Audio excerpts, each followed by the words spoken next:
gentleman I have not met before, only just privately talking on a couple conversations here on this chat, who's a book author of Brutal Minds, The Dark World of the Left-Wing Brainwashing in Our Universities, and honestly, the brainwashing of your kids, by Stanley K. Ridgely, PhD, Drexel University, Pennsylvania.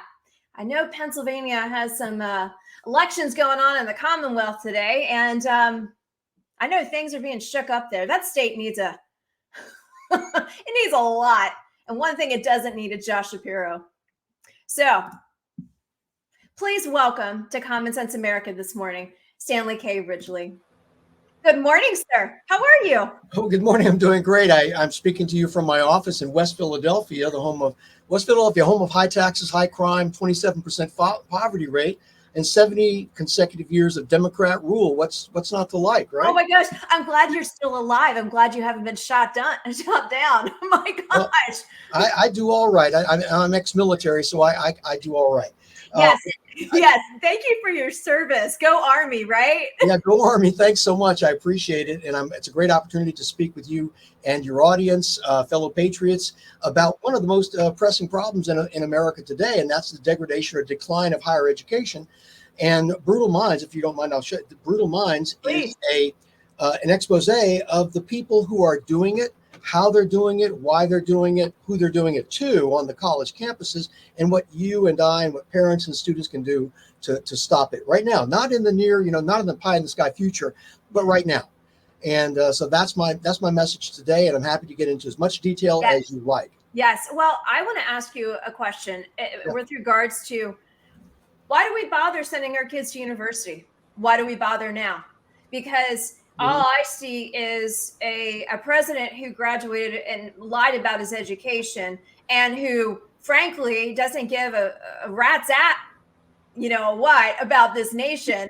And this is a family show. Sorry, Dad. I know you're watching. I just swore in live, podcast. But long and short of it, you know what I'm saying. So why do we want to send our next generation to university when we see the people that it's producing? We see these elected officials it's producing, and they're not doing anything for this nation but turning it against those. And it's an authoritarian mentality that you talk about. I was reading some of your notes within this book, and I couldn't get enough of it. I want to pick up the full copy, but I'm sitting here saying, to the high cost of education, why do we invest in that? Should we send our kids to trade schools? Should we give them other avenues? Because I see the mentality of, oh, I'm a college graduate, I know everything. Well, no, you don't. You really don't. You have to live life to experience. So talk to me about that. Is college even worth it now? Well, I think so. And it all depends on how you approach the educational enterprise. And because a college education is still available, a great college education is still available if you know how to navigate the minefield on college campuses. And a lot of folks are not aware of what is going on the campuses. And when I refer to academic affairs, this is where I teach. Okay. I have nothing but great respect for the vast majority of my colleagues who are incredibly smart people. Chemistry and math and engineering and science and all those places. These are great people who simply want to do their research and teach and transmit. The university, generally speaking, has always been a vessel for the transmission of the best that has been thought and said, logic, reason, scientific method, progress onto the next generation. Well, there's a group of people out here on the campuses that are primarily are not in academic affairs. They're in something called student affairs. And their notion of the university is something dramatically different than what I just described to you. They see the university as a crucible for indoctrination, a crucible for social change according to the ideology that they espouse. And they are unabashed at what they do. And I use the term brainwashing, which is really the popularization of the program called thought reform, which has been in existence since the 1940s or so in a very refined and identifiable form. And so to be clear, in Brutal Minds, I say how you can go to college, the college of your choice. If you can identify the villains on the campus, the culprits on the campus, these are people who don't mean you well.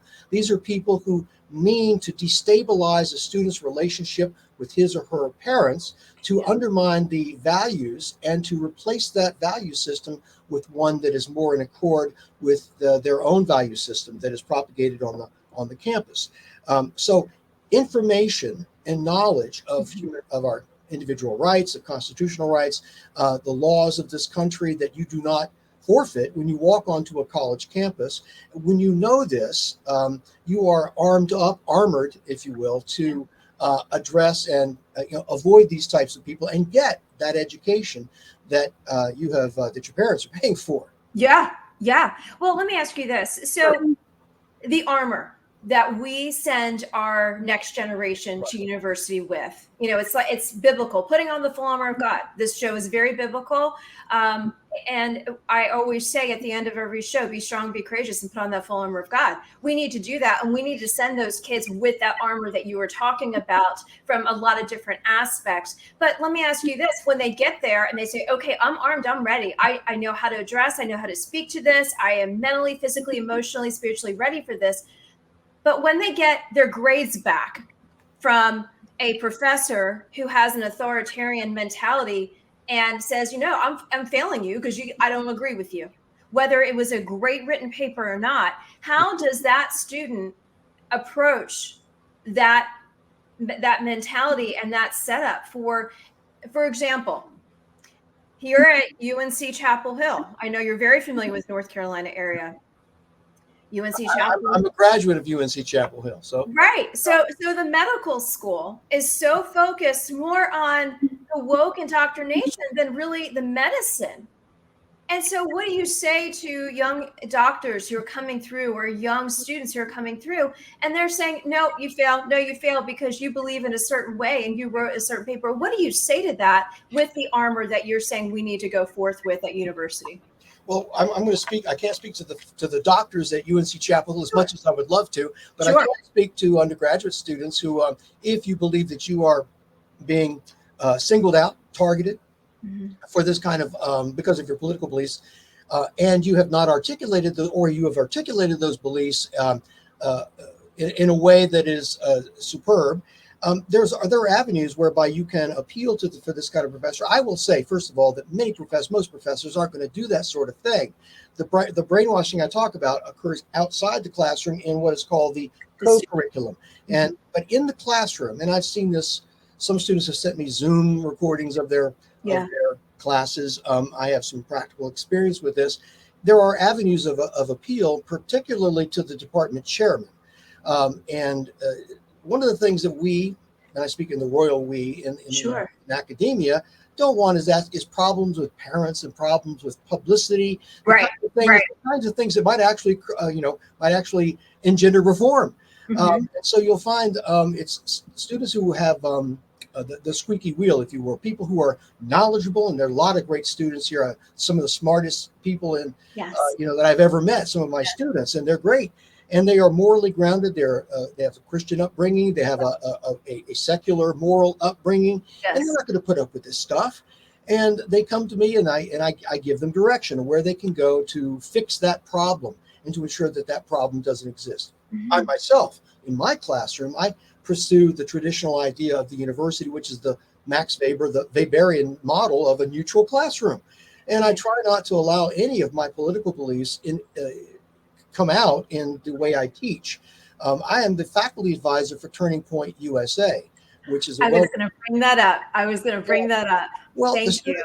Sure thing. The students, and I bring this up as an example, the students who inquired with me as to whether I would be willing to do that, they waited halfway through the quarter before they felt comfortable enough to approach me, because they kind of guessed I might be receptive to their ideas, because my classes don't give any inkling of my political beliefs. And that's the way it should be, I think. That I'm not being paid to propound any particular political ideology. I'm there to teach students about strategy and competitive advantage, about entrepreneurship, about technology, innovation management, those kinds of things. Yes. There are a lot of professors, well, not a lot, but there's some professors, and I'm well aware of who they are, utilize their classes, perhaps in English or sociology, to propound a particular point of view that is not really part of their brief or mandate to teach in the classroom. But they feel that because their ideology tells them they must speak out against what they believe to be social injustice. Yeah. They have to utilize that platform to do so. I'm so glad you brought Turning Point USA up. I do a lot with Turning Point USA. I have brought a lot of my clients as speakers to Chapel Hill, talking about leadership, talking about character, talking about integrity, a lot of the things that we miss today. Yeah. And Turning Point USA, I've just been so proud of the university students that I've had the opportunity to work with. And I was going to bring that up to you. How does, and with you being their advisor and being in the great state of Pennsylvania, the Commonwealth of Pennsylvania, how is that going for them? And obviously you can share as little as you need or as much as you want. But I know that even the Turning Point USA chapters I work with in the great state of Freedom, Florida, they run into a lot of what you are talking about in the brainwashing from other different groups that are on campus. And it's how they respond. And I'm so proud of how they respond. Turning Point USA students respond.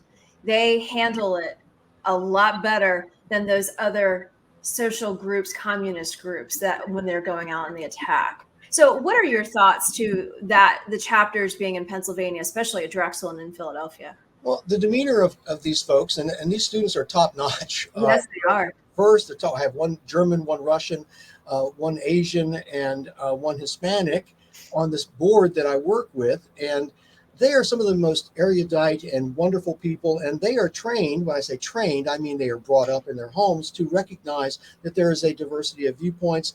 And they're not into proselytizing and hammering people on the head with a particular message.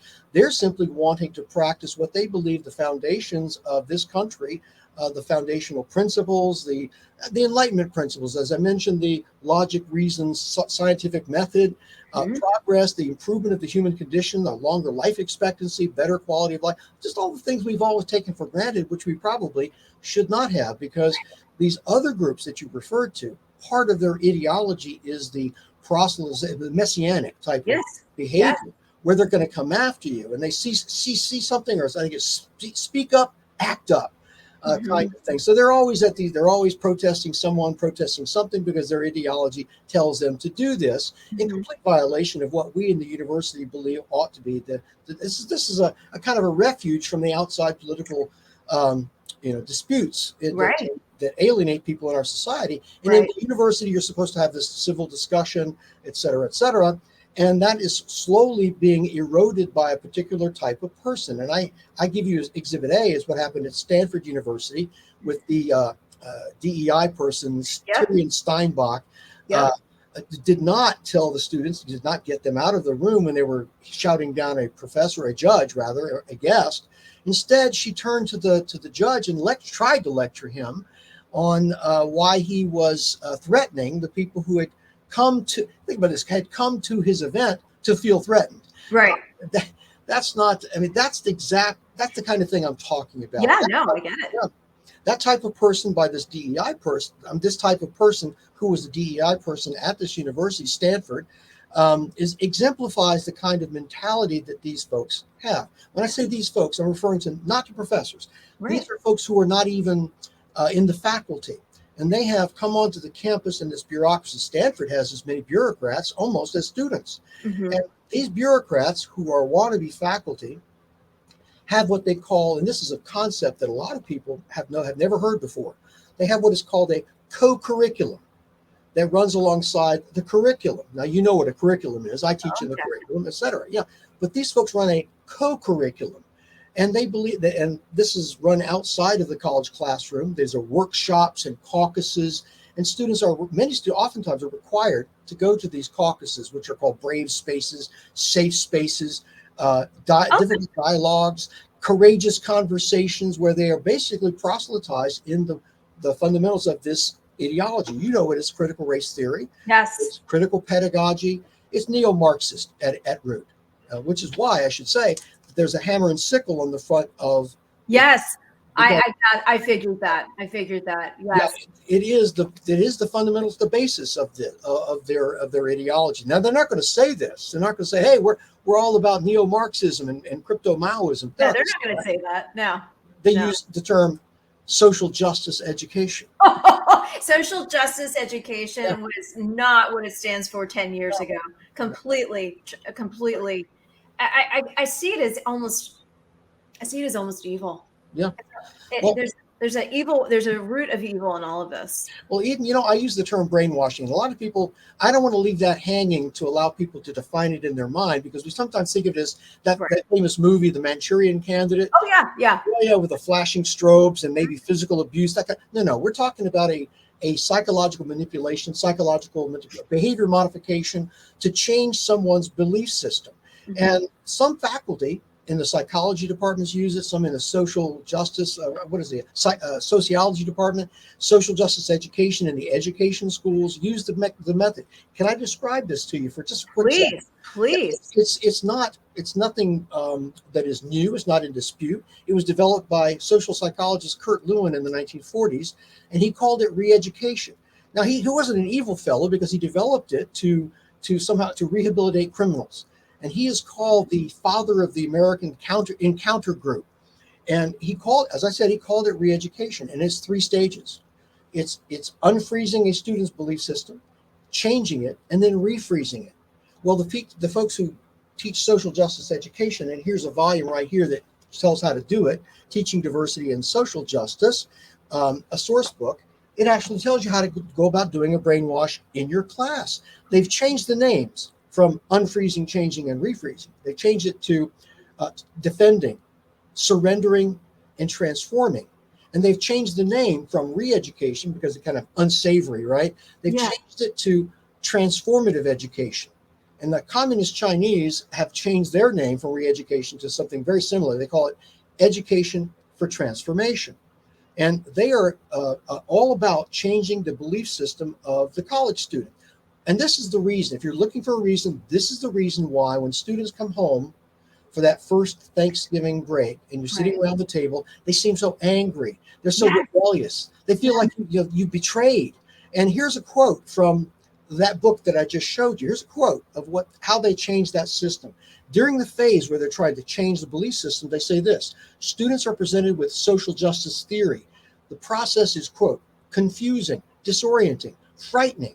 Students might feel out of control without known boundaries or familiar ground, and they may experience strong emotions such as anger, resentment, and a sense of betrayal by those who were supposed to tell them the truth about the social world.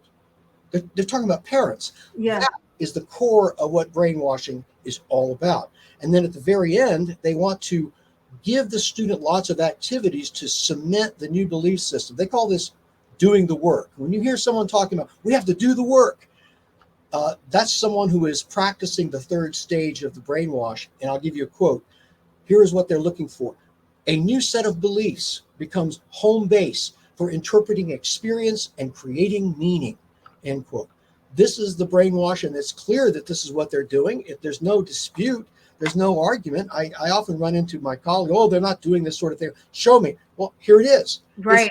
Here it is. And that's not the only manual. I've got several of them that are absolute, and I cite this in Brutal Minds. Mm-hmm. In fact, Brutal Minds is all about the process that they use, how they do it, and I name names, who's doing it, where they're doing it, how they target students, and students who are smart and savvy and don't want to go along with this.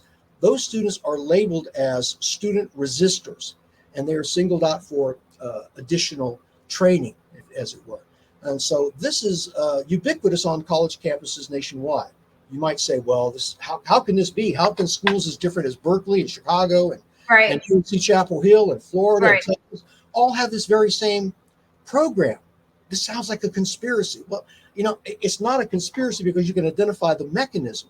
It's like, if Eden, that the government's taking money out of your paycheck, right? Of course. Of course. Now, if you didn't know the government was doing that, and I suggested the government was doing it, you don't know that's a conspiracy. But there's a IRS, and you know the mechanism. Yes. Well, likewise, if you understand what the mechanism whereby these people are piped onto the campuses, out of education schools from advanced degree programs called student affairs and higher education leadership, they graduate with these EDDs, very similar to Jill Biden, and they go back into the university to fill positions in the bureaucracy called student affairs. This is where they teach in that co-curriculum, not the curriculum, but the co-curriculum, where they give their fake courses with fake faculty, and some schools give fake transcripts. Rutgers University, St. John's University give fake transcripts about these activities.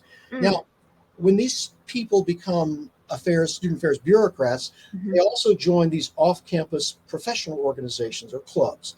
This is where the ideology is preserved. They run institutes. These clubs produce books, articles, and they are steeped in this neo-Freirean Maoist ideology. Now, you say, well, why is that important? They're insignificant, right? Well, no. These clubs set the standards for education school programs on the campuses. So you have this three-cornered triangle, or there's no other kind, this triangle of these off-campus clubs setting standards for education schools, which then recruit and then train these bureaucrats to go back onto the campus in jobs that are created for them, where they run the co-curriculum and are members of these organizations. So this is why this is worsening. The situation is worsening because these people are becoming more and more numerous. They're creating jobs for each other.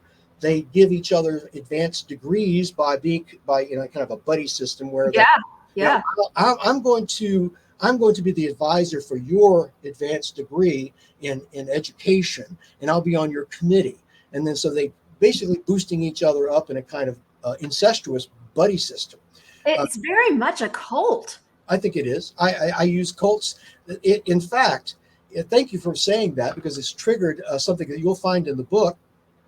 Richard Delgado is a person who's associated with critical race theory, for better or worse. But prior to his ascension in the critical race theory pantheon, he was a lawyer who studied cults. And he was studying how cults recruit people. And so the recruiting methods that cults use are very similar to the ones that we have in the college campus with student affairs. In fact, brainwashing is practiced only by American cults and student affairs people on college campuses, and they use this technique.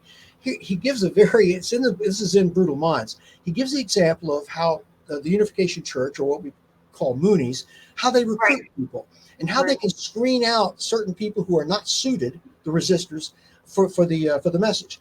When a bus of fresh-faced young people arrives at a Mooney camp for the weekend, they get off the bus. A behavior modification, they're very good at this, behavior modification expert is watching them. And he sees the students or the young people who are most susceptible, bright, open-minded, looking around, and eyeing what they see. And they move these over into one line. Those are the sheep, their terminology. Those are the sheep. Now, there are other students or other people, young people, who are streetwise, and they're looking around, cocking an eyebrow here. What is this all about? Looks kind of strange here. Right. Those are called goats, and they move the goats into another line. And this is all Richard Delgado speaking. And the goats get a perfunctory presentation, and they load them on the bus and send them back to town, which basically takes away all the dissenters. Right. And it's only the most tractable and malleable personalities for the Mooney message, which is peace and unity. On college campuses, it's called inclusion and belonging. Very similar, isn't it? It sounds like a concentration camp setup. Well, I'm not going to go so far as to call any college. I have no, No, not the college campus, but what you just described as the goat and the sheep. It sounded a lot like that. And, I sit there and say, as you were describing all that, I kept thinking about how Biden likes to call me American patriot who is a MAGA, an extremist and a domestic terrorist. And that's how it also looks like, because if I don't conform to his thought and his thinking, I am then a bad person. Well, exactly. It's a binary. People love to divide everything into to either or. Either you have oppressors and oppressed, exploiters and exploited, evil and good, heretics and believers. Right. And so what's interesting, I find that I used Richard Delgado, number one, because what he had to say was so good, because he studied the cult, the Mooney cult, but he was also one of the founders and precursors of critical race theory later on. And so when you say, well, who says this? I said, well, it's your guy. Richard Delgado is saying this about sheep and goats. And again, it's in Brutal Minds, and it has lots of examples like this. In fact, The book is about 70% of what they say about themselves. And I'll say it right here. If there's anything that's incorrect, if I've misquoted anyone, I've not provided enough context to get the say, I'm happy to correct it. I'm happy to come on and say your show and correct it. I'm happy to put it in the next edition and recognize my errors. But I'm very confident that they're not going to do that. In fact, I think they're going to ignore it as long as they possibly can, because it's not me saying this about them. It's providing you with the information carefully distilled of what they say about themselves. Yes. Have you heard, and you may not know the answer to this, but I have attended Liberty for my StratComs degree and have looked at doing other degrees there. And I've noticed indoctrination in some of the general education classes that they, presented to us. And so my question to you is, do you think Christian universities are welcoming this agenda as well? Or do you think, Regent is a little bit more leery and saying, no, this is not what we are going to do here? Have you heard, do you know, or is that any, from the Christian standpoint of universities to, Drexel and at UNC Chapel Hill and Ivy League, have you heard of anything going on in those campuses compared to? Well, the average person, anyone who's interested in what's going on, can go to a website and you can find out really for yourself whether it's happening. You just have to know what to look for. I was at a conference this past weekend, and a lady, I'll call her Mrs. Ramos. She said, you know what? I took your book. I saw her the next day, and she showed me the first 2 chapters. It was filled with notes. She said, I went online and I looked for some of the things that you were talking about, some of the red flags and the keywords. And she goes, my gosh, it's everywhere. I just didn't know where to look, and I didn't know what to look for. And now that I see it, I can see the code words they use, I can see the euphemisms they use, and I can see the influence that they have. Now, to your question, does that impact Christian universities or other universities with particular Liberty and that sort of thing, and Patrick Henry and Hillsdale? The answer is going to be a kind of a cautious yes. A cautious yes. And here's why. Because these folks are not announcing themselves when they come onto the campus. They use terminology like this. These folks who are interested in or do higher education leadership, they don't talk about transforming or changing the belief systems of the people that they work with. They talk about enhancing student learning. They talk about development, enhancing student development. And they talk about growth and gains and change and opportunity, but they never talk about the content of what they're providing for you. So I welcome to our campus and take control of the student development and student change, student learning. And then when they get on, then they begin to impose this type of ideology. And I'll tell you what the ideology really consists of in a moment. But so the answer to your question is yes, this is how they do it. Because every university has a student affairs department. Right. Then we tend to think of this as being the province of ultimate Frisbee games and orientation. You want to make sure the sound system works and keep the pizza hot. That's what your job is. Exactly. Students are happy, healthy, housed, and fed. Well, that's our tradition. And they love that because, they think that I have my master's degree in higher education. I want to use it so badly. And the co-curriculum is how I can get access to students and train them up and undermine this relationship they have with their parents and their friends. So that's what we have to look at. And I think that Regent and any of these other colleges, Franciscan University of Steubenville and College of the Ozarks, schools that really don't want to welcome this kind of thing really have to look hard. I'm a former military intelligence officer, and by nature trained, of course. You look 1, 2, 3, 4 layers beneath the surface to find out what's really going on. Yes. And what I do in Brutal Minds is to provide a carefully structured schema of what is actually happening. This is what happens on the in higher education, regardless of where you are. You've got academic affairs and student affairs. These guys over in student affairs have gotten the pass for many, many years. It's time to stop that, focus on them. And whenever these universities are bringing people onto the campuses, make sure that they're not someone who's come out of an ideologically driven education school that wants to impose which is crypto Maoist ideology. Now, I use that term because, that's Cold War rhetoric, crypto Maoist. What does that mean? Well, education schools are really abysmal in America, okay? And this for a very particular reason, and that is their complete subservience to an ideology. They were colonized by neo-Marxism a long time ago. Mhm. Two of the primary figures in this pantheon that most people never heard of is Michael Apple and Henry Giroux, especially Henry Giroux, who created what's called critical pedagogy. They're both self-avowed Marxists. This is not something that someone made up. This is what they say, and they're not abashed about it. And they have now you can't sell a Marxist education program in a school of education. You can't say, "Hey, well, come on here." Yeah, You can't do exactly. that. Exactly. So you're like a gangster who has to find a front man to launder the money, right? You You have are to find so right. You are yeah. so right. You have to find a front man to launder the dirty theory, Marxist theory. Let's find a guy. I got the guy. He's a Brazilian educator. He wrote a book, famous book called Pedagogy of the Oppressed in the 1970s. I'm sorry, 1970, and he was a Marxist. This is unabashed. He was a Marxist. You can read anything. I mean, here's a book right here called Che Guevara, Paulo Freire, and the Revolution. This is the guy right here, Paulo Freire. He's a Brazilian educator, and it's the closest thing they have in education schools to a patron saint. He was a crypto Maoist. What I mean by that, because he admired Mao Zedong's Cultural Revolution. He said that Lenin and Stalin and even Fidel had the problem of how do you convince people to come aboard the new regime.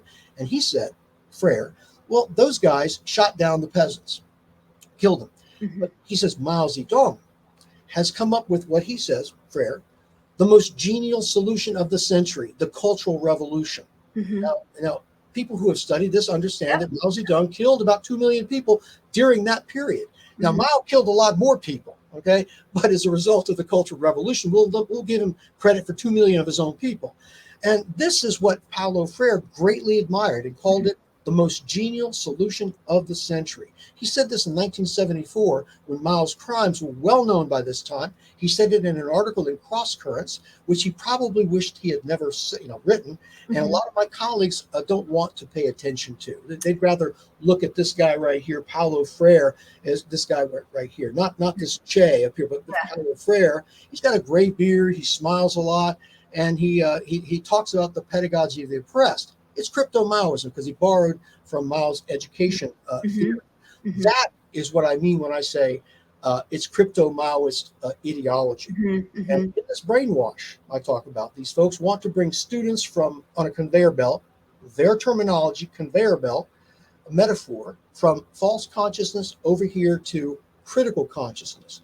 Critical consciousness means that the scales have fallen from your eyes, Eden, and that you can now peer into society and see its contradictions, the relationships between power and privilege. And you are now privy to hidden knowledge. This is why students come off as so bombastic and self-righteous. They think that they have been ushered in or admitted into or anointed into this cabal of folks who are privileged with this hidden knowledge. And of course, their parents are Mhm. stupid. They don't know about this. Right. It's Exactly. the same old wine. It's the same old bitter Marxist wine that has been around for more than a century, with a new label, a new name, social justice education. This is what they're all about. On this note, I want to get you back here, but then I have to take a break and go to my next guest. I would love to have you back. Brutal Minds, the Dark World of Left-Wing Brainwashing in Our Universities. I want to get a couple copies of your book and then give them out as gifts for our audience. I absolutely love what you have brought to the table here, and I applaud what you are doing. And I want to follow you. Where are you going to be on your speaking tour? Where can we get all of? I have the book going across the bottom, but where else can we find you? Where else can we support your work? Well, the book is launching today on Amazon, and it's I know. Congratulations! Thank you. I do appreciate that. You can find it in Barnes and Noble on the new releases section and new and nonfiction. You can go to my website, brutalminds.com. Okay. Again, here's the book cover. Look, it's a kind of a banana yellow. It's People's Republic of China colors.